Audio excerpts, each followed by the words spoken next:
새롭게 가오니 날 새롭게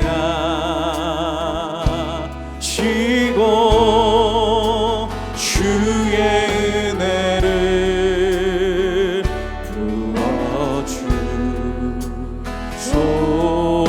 부어주소서.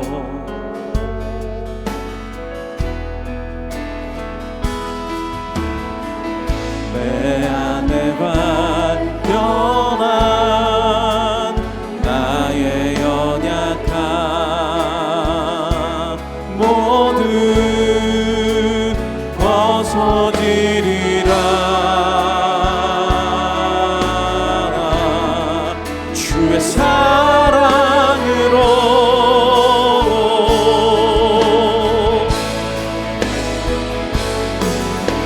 주 사랑 나를 붙드시 이곳 주 곁에 날 이끄소서.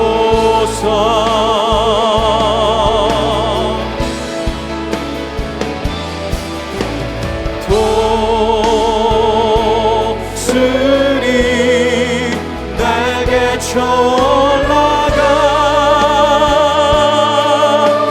쳐올라가듯 나 주님과 함께 일어나 걸으리. 주의 사랑 안에.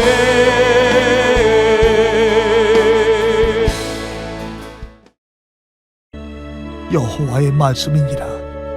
보라, 내가 이스라엘 집과 유다 집에 대하여 일러준 선한 말을 성취할 날이 이르리라. 그날 그때에 내가 다윗에게서 한 공의로운 가지가 나게 하리니 그가 이 땅에 정의와 공의를 실행할 것이라. 그날에 유다가 구원을 받겠고 예루살렘이 안전히 살 것이며 이 성은 여호와는 우리의 의라는 이름을 얻으리라. 여호와께서 이와 같이 말씀하시니라. 이스라엘 집의 왕위에 앉을 사람이 다윗에게 영원히 끊어지지 아니할 것이며 내 앞에서 번제를 드리며 소제를 사르며 다른 제사를 항상 드릴 레위 사람 제사장들도 끊어지지 아니하리라 하시니라. 여호와의 말씀이 예레미야에게 임하니라. 이르시되 여호와께서 이와 같이 말씀하시니라. 너희가 능히 낮에 대한 나의 언약과 밤에 대한 나의 언약을 깨뜨려 주야로 그때를 잃게 할 수 있을진데 내 종 다윗에게 세운 나의 언약도 깨뜨려 그에게 그의 자리에 앉아 다스릴 아들이 없게 할 수 있겠으며 내가 나를 섬기는 레위인 제사장에게 세운 언약도 파할 수 있으리라. 하늘의 만상은 셀 수 없으며 바다의 모래는 측량할 수 없나니 내가 그와 같이 내 종 다윗의 자손과 나를 섬기는 레위인을 번성하게 하리라 하시니라. 여호와의 말씀이 예레미야에게 임하니라. 이르시되 이 백성이 말하기를 여호와께서 자기가 택하신 그들 중에 두 가게를 버리셨다 한 것을 네가 생각하지 아니하느냐. 그들이 내 백성을 멸시하여 자기들 앞에서 나라로 인정하지 아니하도다. 여호와께서 이와 같이 말씀하시니라. 내가 주야와 맺은 언약이 없다든지 천지의 법칙을 내가 정하지 아니하였다면 야곱과 내 종 다윗의 자손을 버리고 다시는 다윗의 자손 중에서 아브라함과 이삭과 야곱의 자손을 다스릴 자를 택하지 아니하리라. 내가 그 포로된 자를 돌아오게 하고 그를 불쌍히 여기리라. 하나님의 말씀은 성도에게 중요한 의미를 가집니다. 왜냐하면 하나님께서 하시는 말씀은 반드시 성취되는 약속의 말씀이기 때문입니다. 그래서 우리는 하나님의 말씀을 신뢰할 수 있습니다. 하나님의 말씀이 우리에게 소망이 되고 위로가 되고 우리를 돌이키는 데 중요한 역할을 하는 건 역시 하나님은 말씀을 이루시는 신실하신 분이시기 때문입니다. 예레미야 30장부터 33장은 심판과 경고가 주를 이루는 예레미야서에서 단비와 같은 위로의 책입니다. 그중 우리가 함께 읽은 33장의 말씀은 그 위로의 책의 마무리입니다. 오늘 말씀의 배경은 1절에서 이렇게 설명합니다. 예레미야가 아직 시위대 뜰에 갇혀 있을 때에 여호와의 말씀이 그에게 두 번째로 임하니라 이르시되, 예레미야가 시드기야 왕 10년이 되는 해에 감옥에 갇히게 됩니다. 바벨론 군대가 예루살렘으로 진격해 와서 성을 둘러싼 채 공격을 하고 있는 상황에서 예레미야가 이렇게 이야기했습니다. 예루살렘 성은 바벨론에게 함락당할 것이고 시드기야 왕은 바벨론의 갈대아인들에게 사로잡혀 끌려갈 것이다. 어쩌면 예레미야가 당장 죽임을 당하지 않은 게 더 놀라운 상황이었습니다. 그러한 시기적으로 그리고 예레미야 개인적인 상황적으로도 절망적이고 좋지 않은 상황 속에서 하나님의 말씀이 임한 것입니다. 그리고 오늘 본문의 시작에서도 이렇게 말하고 있습니다. 14절에서 여호와의 말씀이니라. 여러분, 얌유다에게 이미 모든 게 끝난 것 같은 상황에서도 하나님께서 말씀하고 계신다는 건 어떠한 의미를 가지고 있을까요? 이 예레미야서의 말씀은 하나님과 이스라엘 사이에 맺은 언약을 빼놓고는 생각할 수 없는 책입니다. 여러분, 지금 남유다가 바벨론에게 멸망할 위기에 놓인 이유가 무엇이었나요? 그들의 죄 때문이었습니다. 하나님은 예레미야 선지자를 통해 끊임없이 돌이키라고 하셨지만 남유다는 돌이키지 않았습니다. 당시 남유다의 영적 분위기를 잘 보여주는 말씀이 있는데 예레미야 5장 1절에서는 이렇게 기록하고 있습니다. 너희는 예루살렘 거리로 빨리 다니며 그 넓은 거리에서 찾아보고 알라. 너희가 만일 정의를 행하며 진리를 구하는 자를 한 사람이라도 찾으면 내가 이 성읍을 용서하리라. 어디서 많이 본 말씀 같은데 소돔과 고모라 사건과 비슷합니다. 그때는 의인 10명이 없어서 심판을 받았습니다. 그런데 예루살렘 전역에 의인이 한 사람도 없었다고 이야기합니다. 여러분, 유다의 멸망의 근본적인 원인은 유다의 타락에 있었고 하나님께서 주변의 나라를 사용하셔서 유다를 심판하신 겁니다. 우리가 생각하기에 하나님의 백성이 하나님을 떠난 그 상황 가운데 심판을 당하는 건 당연한 일처럼 보입니다. 그런데 재밌는 건 지금 이들이 죄 가운데 있는 이유가 하나님과 맺은 언약과 관련이 있었다는 겁니다. 이들은 십계명을 위반했고 우상 숭배를 했고 심지어 하나님께서 정말 싫어하시는 인신 제사까지 지냈지만 스스로 멸망하지 않을 거라고 생각했습니다. 왜냐하면 하나님이 다윗과 맺은 언약 때문이었습니다. 하나님께서 그들의 조상 다윗과 언약을 맺으셨는데 사무엘하 7장에서는 그 내용이 기록되어 있습니다. 요약하면 이렇습니다. 하나님께서 그의 나라의 왕권을 영원하게 하시고 이스라엘이란 나라가 영원히 보존될 것이다. 그러니까 유다 사람들은 자신들이 죄를 짓고 있음에도 망하지 않을 것이라는 생각을 가지고 있었던 겁니다. 그런데 이들이 간과한 게 무엇인가요? 언뜻 보면 이 언약의 근거에서 유다는 망하지 않을 것처럼 보입니다. 그런데 다윗 언약은 하나님이 무조건 다윗의 나라가 영원하도록 하시겠다는 말씀이 아니었습니다. 하나님이 그렇게 이스라엘의 하나님이 되어주시면 이스라엘은 하나님의 백성으로 살아야만 했습니다. 이 언약에는 서로에게 의무가 주어지는데 하나님은 그들을 지키셔야 하고 이스라엘은 하나님의 명령에 순종해야 했습니다. 그런데 이스라엘이 언약적 의무를 다하는데 철저하게 실패했기 때문에 언약적 축복이 아니라 언약적 저주를 받게 된 겁니다. 그래서 지금 언약적 저주를 받고 있는 얌유다의 상황 속에서 하나님이 또 말씀을 하신다는 건 중요한 의미가 있습니다. 지금 남유다의 절망적인 상황이 끝이 아니라는 걸 말씀하고 계시기 때문입니다. 여러분, 저는 예레미야서가 경고와 심판이 가득하지만 결국엔 소망이라는 아름다운 빛이 드러나는 책이라고 생각합니다. 왜냐하면 하나님은 계속해서 말씀하시고 그 말씀은 반드시 성취가 될 것이기에 이스라엘에게는 아직 소망이 있기 때문입니다. 여러분, 하나님께서는 이스라엘을 결국에는 버리지 않으셨습니다. 오늘 본문에선 그 소망이 너무도 잘 드러나고 있습니다. 15절의 말씀을 같이 읽어보겠습니다. 그날 그때에 내가 다윗에게서 한 공의로운 가지가 나게 하리니 그가 이 땅에 정의와 공의를 실행할 것이라. 그리고 17절에선 이렇게 말씀하고 있습니다. 여호와께서 이와 같이 말씀하시니라. 이스라엘 집의 왕위에 앉을 사람이 다윗에게 영원히 끊어지지 아니할 것이며. 여러분, 이스라엘의 역사 속에서 왕이라는 존재는 굉장히 중요합니다. 왕은 이스라엘의 영적인 상태를 보여주었는데 왕이 하나님 앞에 온전했을 때는 그의 백성이 하나님 앞에 나아가고 왕이 타락했을 때는 백성들에게 우상 숭배를 부추기는 모습을 보게 됩니다. 문제는 이스라엘의 왕이 늘 온전하지가 않았다는 겁니다. 그 가운데 하나님께서 주시는 말씀인 거죠.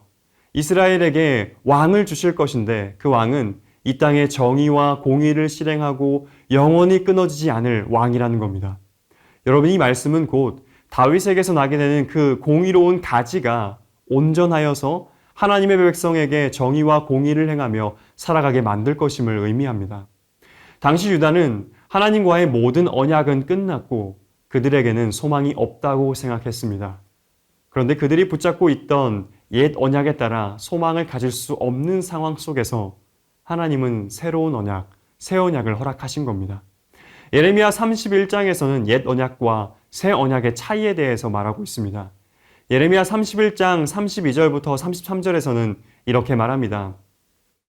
이 언약은 내가 그들의 조상들의 손을 잡고 애굽 땅에서 인도하여 내던 날에 맺은 것과 같지 아니할 것은 내가 그들의 남편이 되었어도 그들이 내 언약을 깨뜨렸음이라 여호와의 말씀이니라.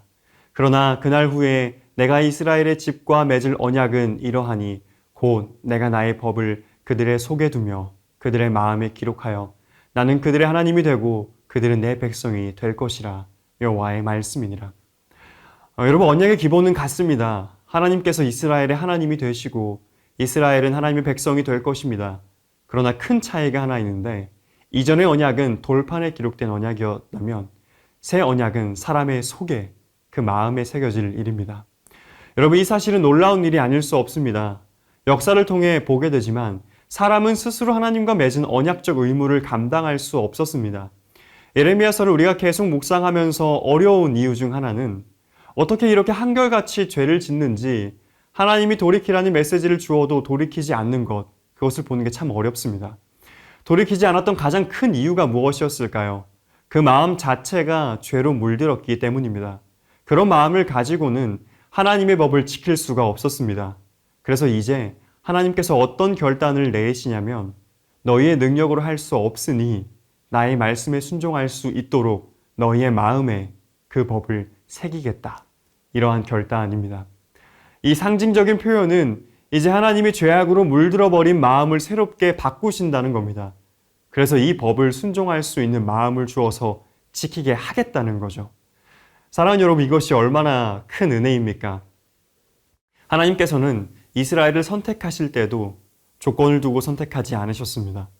일방적으로 언약을 깼음에도 사실 새로운 언약을 맺어주실 필요가 없는데도 그래 너희가 못하면 내가 하게 하겠다고 말씀해 주시는 거죠. 그러니 이 새 언약은 우리에게 은혜이고 위로와 소망이라고 할 수 있는 것입니다. 그리고 이 언약은 어떻게 성취가 됩니까? 이 언약은 창세기 3장 15절에서 주신 원복음, 여자의 후손에서 나게 될 예수 그리스도를 통해 시작하며 성취됩니다. 예수께서 다윗의 후손으로 이 땅에 오셨고 우리에게 구원의 길을 열어주시고 성령 하나님을 우리에게 보내주심으로 순종케 하십니다. 이 소망의 말씀은 그저 선포될 뿐만 아니라 완벽하게 성취가 됩니다. 그리고 창세기로부터 시작된 하나님의 약속이 너무도 신실하게 이루어진 겁니다.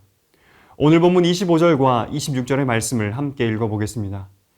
여호와께서 이와 같이 말씀하시니라. 내가 주야와 맺은 언약이 없다든지 천지의 법칙을 내가 정하지 아니하였다면 야곱과 내 종 다윗의 자손을 버리고 다시는 다윗의 자손 중에서 아브라함과 이삭과 야곱의 자손을 다스릴 자를 택하지 아니하리라.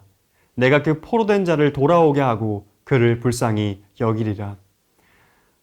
어떤 말씀으로 33장의 말씀이 마무리되고 있나요?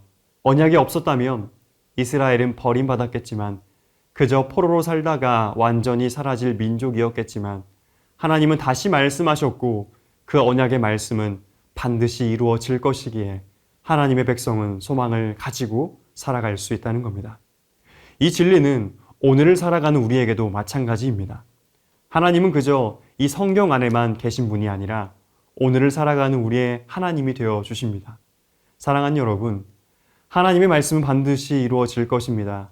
우리 가운데 이 믿음이 있기를 바랍니다.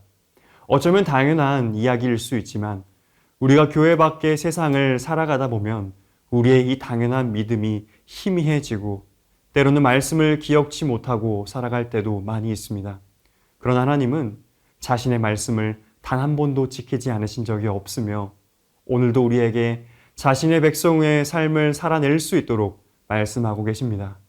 그래서 우리는 오늘을 살지만 미래를 소망하며 살아간다 말할 수 있습니다.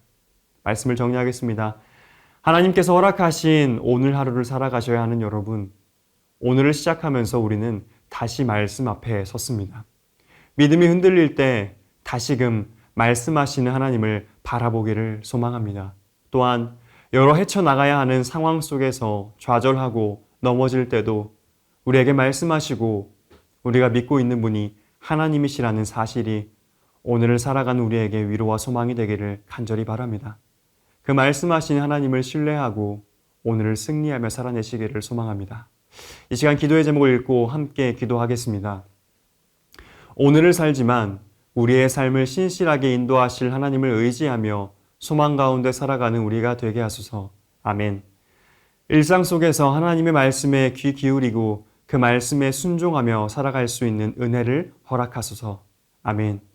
우리에게 베풀어 주신 사랑과 은혜를 기억하며 주 안에서 감사와 기쁨이 넘치는 하루가 되게 하소서. 아멘. 이어서 유치부 여름 성경학교 해외 선교와 금요 비전 기도회를 위해서 기도하겠습니다.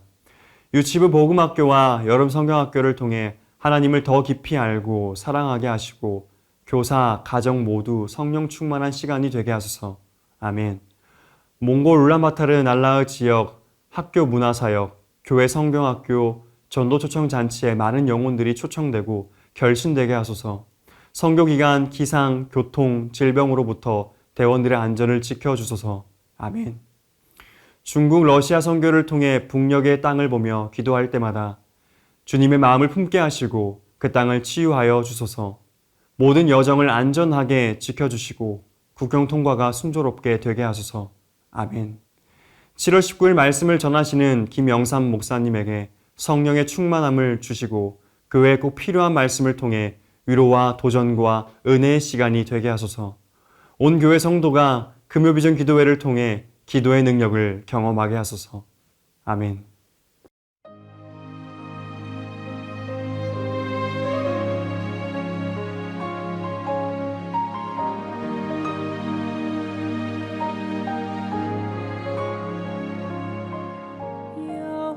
여호와는 나의 목자시니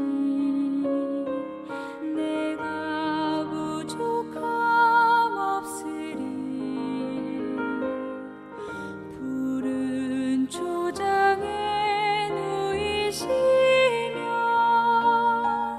나를 쉴 만한 물가로 오 주께서